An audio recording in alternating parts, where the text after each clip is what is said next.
She called at 3 a.m., her voice shredded with panic, as if she'd been sprinting from a monster of her own making. My credit card just got declined at the club. They won't let us leave. Send me $2,000 right now. The desperation clawed through the phone like broken glass. I listened. I breathed. Then I delivered the line I'd rehearsed in my head for months. Call your father instead.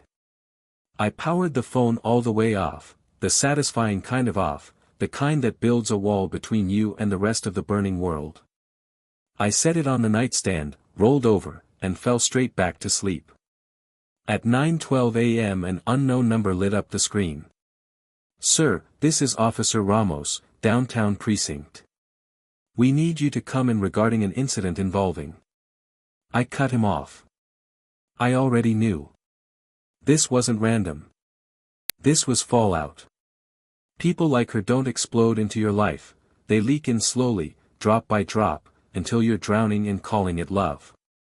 We met 3 years ago. She was pure sunlight in human form, loud, radiant, impossible to look away from.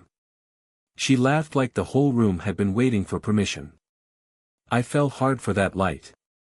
She dragged me into her orbit, rooftop clubs, last-minute getaways, friends who greeted you with one arm while scrolling for someone better. She called me her rock, her safe harbor. Translation, I was the dependable one. Her crises became my duties. Her reckless spending became my quiet humiliation. Every time I pushed back, the waterworks started, the apologies flowed, the performance shifted to whatever the moment demanded. I confused acting with feeling. I confused need with love. The truth slipped in quietly, an envelope left on the counter in her handwriting, a credit card statement full of charges that had nothing to do with my life, tagged photos from a girls' weekend that featured a guy she swore was just a friend. I needed certainty before I walked, so I watched. I waited. I listened to every story with the calm of a bomb tech deciding which wire to cut. Her lies were lazy. Her patterns were clockwork, same excuses, same sweet talk timed perfectly after she needed cash. The final straw came in a bar when she thought I couldn't hear. She laughed about how useful I was, how easy I made everything, how guys like him never realize they're being mined. Mined. Not loved. Not cherished. Extracted. By the time that 3 a.m. call came, she still believed she owned my reflexes. What she didn't know was that I'd already moved from heartbreak to homework. Revenge doesn't begin with screaming. It begins with folders. I gathered screenshots, bank records, text threads, voice memos she never knew I kept.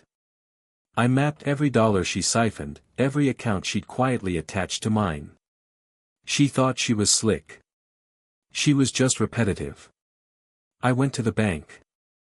I severed every linked card, froze the joint account she barely used.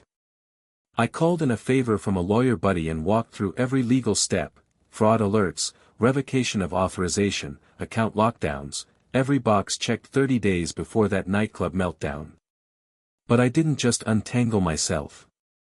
I left her wrapped in the very net she'd spun. I knew the club's policy cold, no pay, no leave. I knew her pride would choke on calling daddy. I knew she'd dial me instead, expecting the parachute I'd already cut away. Call your father instead. That wasn't cruelty. That was the period at the end of a very long sentence. Because her father, the man she bragged about wrapping around her finger, already had the full dossier. Every charge. Every lie. Every transfer from his accounts and mine. His reply had been one line, "Thank you for letting me know.